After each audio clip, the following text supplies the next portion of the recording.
August 23rd, 1942. The skies above the Volga roared with the thunder of engines. Hundreds of German bombers, their formations stretching across the horizon, swept toward Stalingrad. The Luftwaffe descended in waves, dropping thousands of tons of explosives onto the crowded city below. Within minutes, entire districts vanished in firestorms. Streets once filled with families became rivers of flame, wooden houses collapsing like kindling, brick buildings crumbling beneath the shock waves. Eyewitnesses recalled the roar of the bombs as deafening, like the sky itself tearing apart. Civilians sprinted through smoke-filled avenues, clutching children, dragging the wounded, desperately searching for shelter. Many found only basements that became tombs when buildings above them collapsed. That day alone, nearly 40,000 people perished. The banks of the Volga, once a lifeline of trade, were choked with ash and burning debris. Into this chaos marched the German Sixth Army under General Friedrich Paulus. Fresh from victories across Europe, they expected Stalingrad to fall quickly. Hitler himself saw the city not only as a strategic target, but also as a symbolic conquest. A city bearing Stalin's name to be captured as proof of German supremacy. Soldiers were told the operation would be swift, that the Volga crossing would be secured within days. Instead, they entered a nightmare. The ruins that covered the city did not break Soviet resolve. They fortified it. Rubble became strong points, cellars became bunkers, and every shattered wall concealed defenders waiting in ambush. Soviet soldiers, militia, and even civilians transformed the wreckage into a labyrinth of death. The Luftwaffe's bombardment had not destroyed resistance. It had created a battlefield tailor-made for the defenders. What followed was war reduced to its most brutal form. The Germans called it Rattenkrieg, the Rat War. Tanks and artillery that had won battles across Europe now proved clumsy in narrow alleys and collapsed streets. Fighting took place room by room, floor by floor, sometimes even within the same building, as one side held the upper floors and the other defended the basement. A German officer later wrote that Stalingrad was not a city, but a giant furnace where men were fed into the flames and consumed. Soldiers fought with knives, bayonets, and grenades in battles measured not by kilometers, but by meters. Snipers haunted the ruins, most famously Vasily Zaitsev, who turned the city into a hunting ground, killing dozens of Germans each week from hidden nests among the rubble. For Paulus's men, the psychological toll was immense. Endless combat, the omnipresent stench of burning flesh, and the knowledge that no shelter was safe drained morale. What had been envisioned as a swift advance devolved into a grinding stalemate. German soldiers who had once marched in triumph now huddled in shattered factories, surrounded by shadows, never knowing if the next room concealed an enemy with a grenade. For the civilians who remained, survival was a daily miracle. They endured hunger, thirst, and constant bombardment. Mothers dug trenches with bare hands, children carried ammunition to the front, and families lived in basements for months, emerging only to search for scraps of food. One survivor remembered the city as a furnace where the air itself seemed to burn. Yet even as the city was consumed by flames, the Soviet command refused to let it fall. Stalin ordered reinforcements across the Volga under constant fire, ferried by barges that braved artillery and bombers. Soldiers arrived often without rifles, instructed to take weapons from fallen comrades. The defenders were told, not a step back, and they obeyed. What began as a Luftwaffe onslaught and a confident German advance had become something far different. A war of attrition, where victory would not be measured in ground gained, but in endurance, sacrifice, and blood spilled in unimaginable quantities. By the end of August, Stalingrad was a ruin. But it was a ruin that refused to surrender. For the Germans, the inferno had not cleared their path. It had lit the fire of their own destruction. The city that Hitler had promised to take quickly was now a battlefield unlike any other, drawing the Wehrmacht deeper into a trap from which it would never escape. The fires of Stalingrad did not ignite by chance. To understand why the city became the focal point of World War II's bloodiest battle, one must step back to the summer of 1941. On June 22nd, Adolf Hitler launched Operation Barbarossa, the largest invasion in history. 3 million German soldiers, supported by hundreds of thousands of Axis allies, stormed across an 1,800-mile front into the Soviet Union. Their objective was nothing less than the destruction of the Red Army and the conquest of Soviet territory. At first, the offensive resembled the triumphs of France and Poland. Panzer divisions spearheaded rapid advances, encircling entire Soviet armies in vast pockets. By December 1941, millions of Soviet soldiers had been killed or captured, and German troops stood within sight of Moscow. Yet, the Soviet Union did not collapse. Harsh winter, stretched supply lines, and fierce resistance slowed the Wehrmacht to a grinding halt. What had begun as a blitzkrieg had turned into a war of attrition. In 1942, Hitler's gaze shifted southward. The oil fields of the Caucasus promised fuel to sustain the Reich's war machine. To secure this advance, the Germans needed to control the Volga River, the lifeline of Soviet logistics, and at its heart stood Stalingrad. Capturing the Adoridi city would sever supply routes, cripple Soviet industry, and hand Hitler a symbolic triumph. Stalin's namesake brought to its knees. For the Soviets, the city was more than strategic ground. It was a bastion of national pride. To lose Stalingrad would be to hand the enemy a weapon of propaganda as devastating as any tank or bomb. Stalin made this clear in July 1942 with his infamous Order No.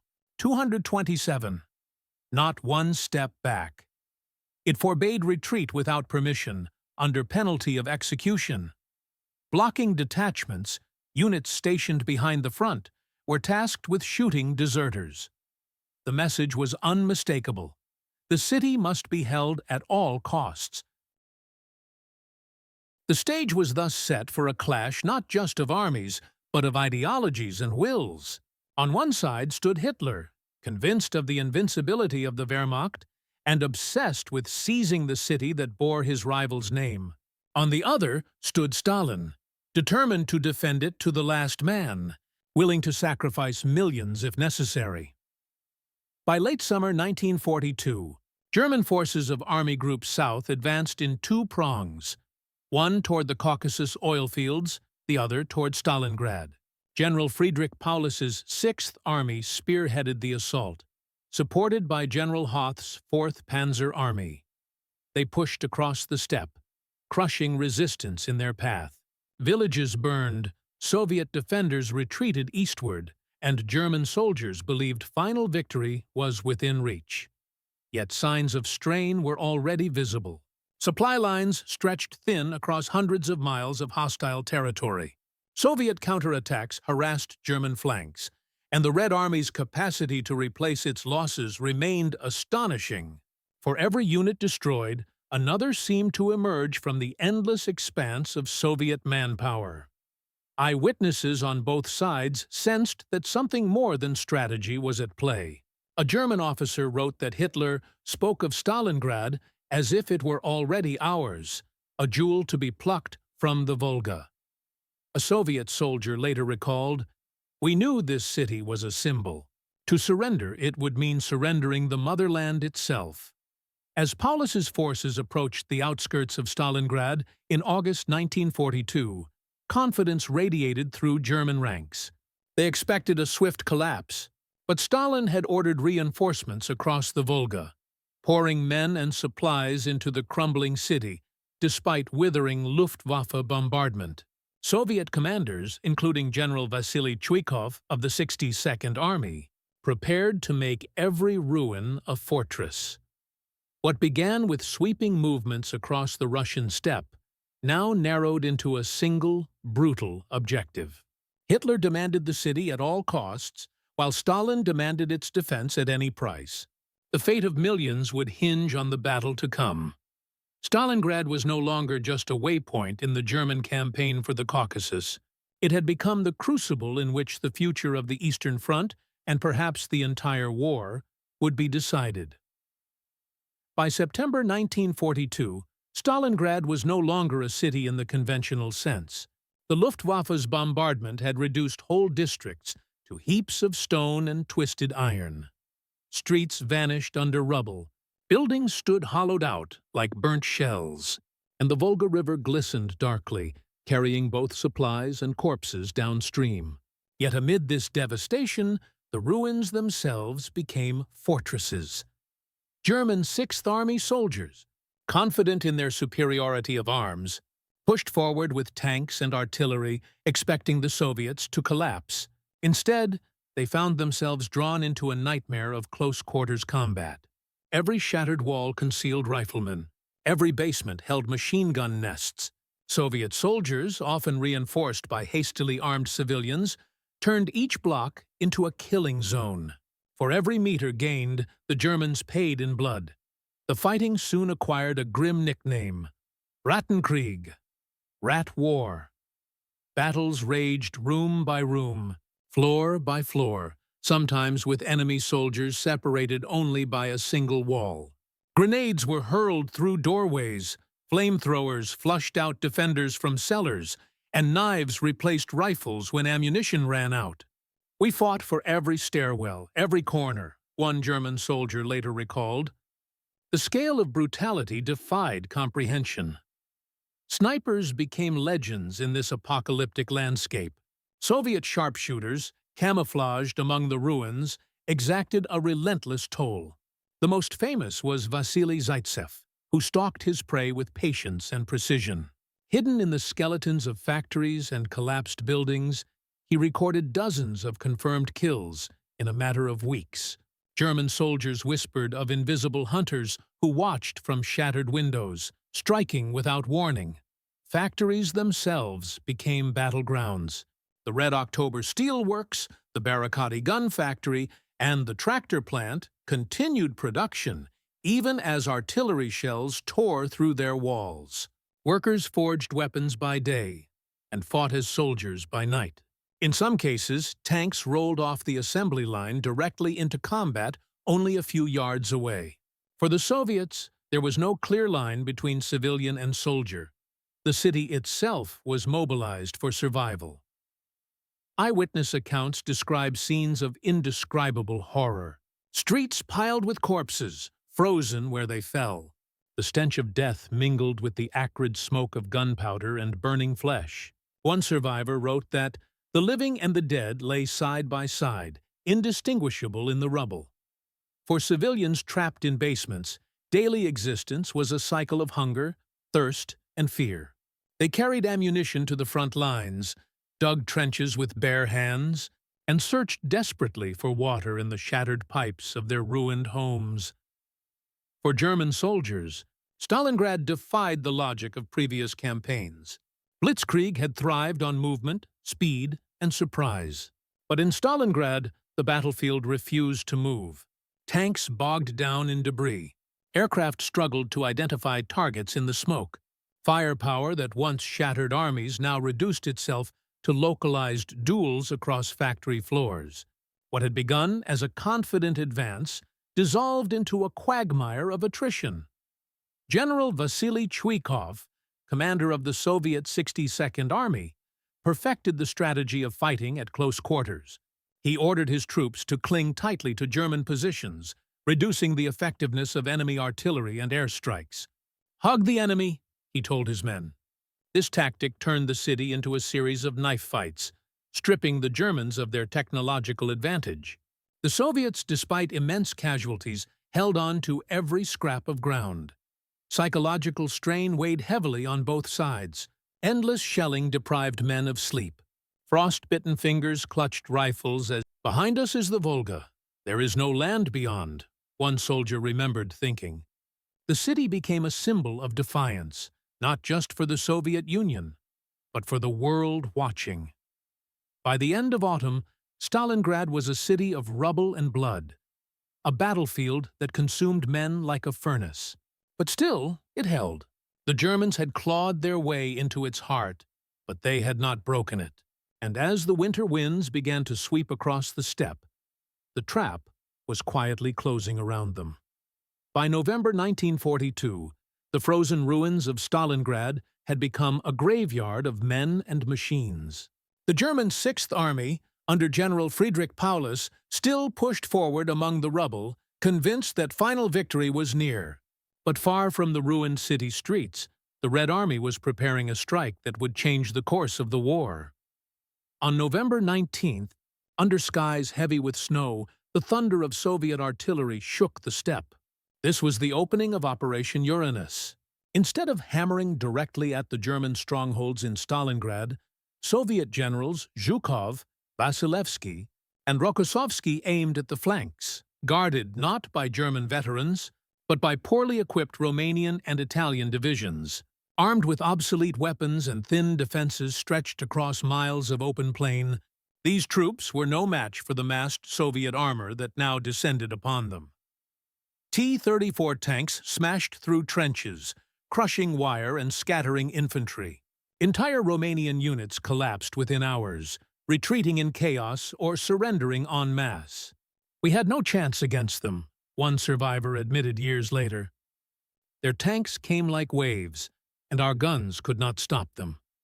In just 4 days, Soviet pincers from the north and south swept across the frozen steppe and met at the town of Kalash, cutting off Paulus's Sixth Army. More than 300,000 German and Axis troops, soldiers, support staff, and allies were trapped inside Stalingrad. The hunter had become the hunted. Inside the encirclement, shock gave way to panic. Paulus wired Berlin, pleading for permission to break out before the ring tightened. His officers urged immediate withdrawal, warning that delay would mean annihilation. But Hitler's response was chillingly simple. "The Sixth Army will stand fast." Retreat was forbidden. The Führer's obsession with holding Stalingrad turned a tactical defeat into a looming catastrophe. To reassure his generals, Hermann Göring promised that the Luftwaffe could resupply Stalingrad by air. He boasted of delivering 500 tons of supplies daily, enough to sustain the trapped army. In reality, even under perfect conditions, the Luftwaffe could barely manage 1/5 of that. Winter storms, Soviet fighters, and powerful anti-aircraft defenses shredded German transport planes. Pilots flew into blizzards and returned with empty holds, or never returned at all. Junkers Ju-52s crashed into ice and snow, their wreckage littering the frozen plains. One German officer later remarked bitterly, "We fought with rifles, but the Soviets fought with the weather and the sky." As the days stretched into weeks, hunger and despair spread among the Sixth Army. Soldiers boiled horse meat into thin broth. Others gnawed at frozen bread or searched corpses for scraps. Ammunition dwindled, forcing men to ration each bullet. Frostbite blackened fingers and toes, while lice and disease sapped their strength. Morale plummeted. A diary recovered after the war contained a single haunting line. "We are abandoned here to die." Yet even in desperation, Paulus obeyed Hitler's command. His troops continued to fight among the ruins, holding the Volga crossings and resisting Soviet assaults. But every passing day tightened the Soviet noose. Red Army divisions poured more troops into the ring, determined to crush the German force completely. Outside the encirclement, Field Marshal von Manstein attempted to rally relief forces in Operation Winter Storm, an armored thrust meant to break through and rescue the trapped army. But winter, distance, and relentless Soviet counterattacks brought the attempt to failure. Paulus, forbidden to even attempt a breakout, could only watch the horizon for reinforcements that never arrived.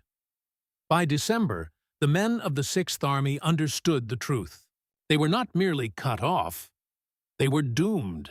Stalingrad was no longer a battle, but a prison. This encirclement marked one of the most devastating turning points in modern military history. What began as Hitler's bold drive to the Volga had become a trap sprung by Soviet cunning and German arrogance. The fate of hundreds of thousands of men now hung in the balance. As winter closed its iron grip over the city of ruins, the steel trap of Operation Uranus had closed, and the men of the German Sixth Army now lived inside a shrinking prison. The encircled zone, known as the Kessel or cauldron, stretched across frozen steppe and ruins, but it offered no shelter from the horrors of a Russian winter. By December 1942, temperatures plunged below -30 degrees Celsius. Every breath crystallized in the air. Metal froze to skin, and rifles jammed with ice. For soldiers who had once marched in triumph across Europe, the Kessel became a world of hunger, frostbite, and despair. Horses, once used to haul artillery, were slaughtered for meat until none remained. Desperate cooks boiled their hides into thin soup, scraping fat from frozen carcasses. Soldiers tore apart furniture and burned wooden floorboards in stoves, but the fuel never lasted. Men huddled in cellars, wrapped in rags, their boots stiff with ice.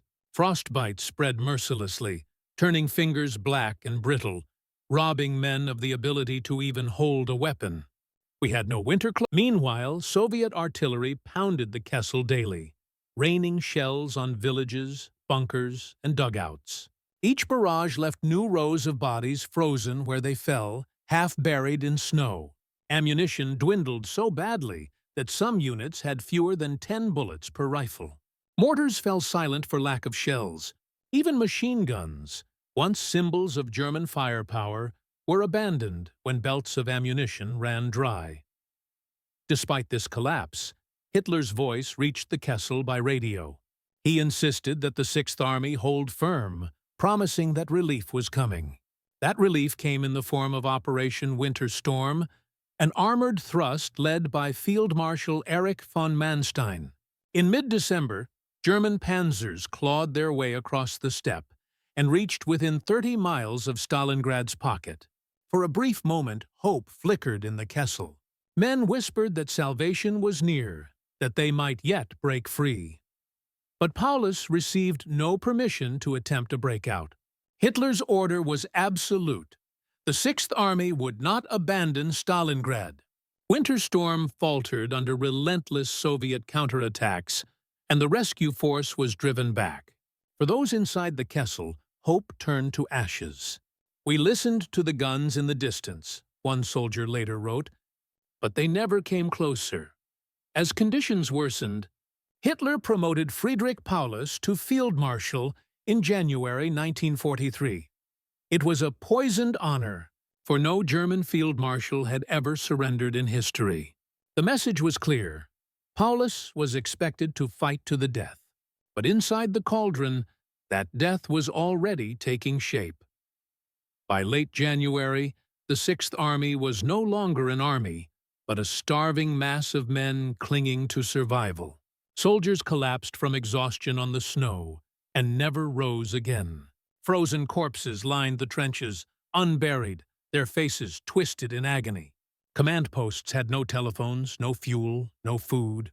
The Kessel, once a fortress, had become a graveyard. The cauldron was closing in every sense, physically, militarily, and spiritually. The men of the Sixth Army had fought Hitler's war to its limits, and now they were left to perish in the ruins of his ambition. The Soviet ring grew tighter each day, and the fate of the Sixth Army was sealed. By January 1943, the Sixth Army was no longer an army. What had once been more than 300,000 men had withered to fewer than 100,000 capable of bearing arms. Ammunition was exhausted, food was non-existent, and the wounded lay in unheated cellars, their moans fading into silence. The Kessel, the cauldron, had become little more than a mass grave sealed in snow and ice. Soviet forces tightened their grip relentlessly. The Red Army advanced block by block, smashing through ruined factories, burying German strongpoints under artillery fire. The Germans could do little but retreat into smaller and smaller corners of the city, their uniforms in rags, their weapons useless without bullets. Survivors later recalled men fighting with bayonets and spades, not from hope of victory, but from desperation to delay the inevitable. On January 31st, 1943, the Southern Pocket finally collapsed. In the basement of the Univermag department store, General Friedrich Paulus, newly promoted to Field Marshal just days earlier, surrendered to Soviet officers. It was an unprecedented act. No German field marshal in history had ever been captured alive. Hitler had expected Paulus to take his own life. Instead, he chose to save what remained of his men. 2 days later, on February 2nd, the Northern Pocket was crushed.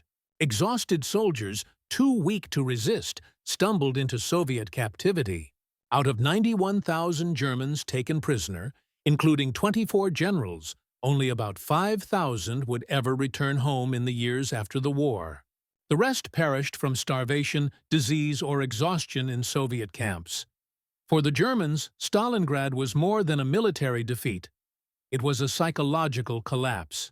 News of Paulus's surrender stunned the Reich. Nazi propaganda had promised victory on the Volga. Instead, it now confronted annihilation. Hitler raged, calling it the greatest betrayal. But for ordinary Germans, the realization began to dawn. The war was no longer winnable. In the Soviet Union, jubilation swept the nation. Stalin declared Stalingrad the turning point of the Great Patriotic War. Across the world, headlines proclaimed Germany's defeat as the beginning of the end. In Moscow, cannons fired salutes. In London and Washington, leaders hailed the Soviet victory as proof that Hitler's advance could be reversed. The ruins of Stalingrad told the full story. Entire districts had been reduced to ash, with corpses frozen in doorways and rubble piled higher than houses. Eyewitnesses described the city as a vast cemetery, where the living moved among the dead. Yet within those ruins lay the seeds of Soviet endurance and German collapse. Stalingrad had swallowed an entire German army, not just in blood and bodies, but in prestige and confidence. For the Wehrmacht, it was the beginning of a long retreat that would end only in Berlin. For the Soviets, it was proof that even the mightiest of enemies could be broken. As the last prisoners were marched east into the snow, the battle's legacy was already carved into history. Stalingrad was no longer just a city. It was a symbol of hubris punished, of sacrifice endured, and of a war that had turned irreversibly against Hitler's empire. The Battle of Stalingrad ended on February 3rd, 1943, but its echoes would linger for generations. Nearly 2 million lives, soldiers and civilians alike, were lost in one of World War II's most brutal confrontations. For Germany, Stalingrad marked the beginning of a long, irreversible retreat. For the Soviet Union, it became the turning point that shifted momentum irrevocably in their favor. The fall of the Sixth Army was more than a military disaster. It was a symbol of Soviet resilience, a testament to human suffering and endurance amidst the worst of war. In the years that followed, Stalingrad became more than a city. It became legend. The ruins of Mamayev Kurgan overlooking Volgograd, crowned by the towering statue "The Motherland Calls," serve as the center of a monumental memorial complex. Constructed, yet remembrance is not only about the dead, but about what they gave the living. Soviet propaganda in war's aftermath celebrated Stalingrad as proof that the Red Army could not just resist, but destroy the Wehrmacht. In literature, film, and monuments, the story of valor and sacrifice was woven deeply into the fabric of Soviet identity. For the Allies, too, Stalingrad proved a sobering lesson. The Eastern Front was not merely one front among many. It was the crucible in which Nazi Germany would shatter. The psychological impact on Germany was profound. The surrender of Field Marshal Paulus, the first German field marshal ever captured alive, was a humiliation of mythic proportions. Stripped of its invincibility, the Wehrmacht never fully recovered from the blow. On the Soviet side, grief was immense, but so too was a fierce pride. Spite of staggering losses, millions believed they had reclaimed their land, their honor.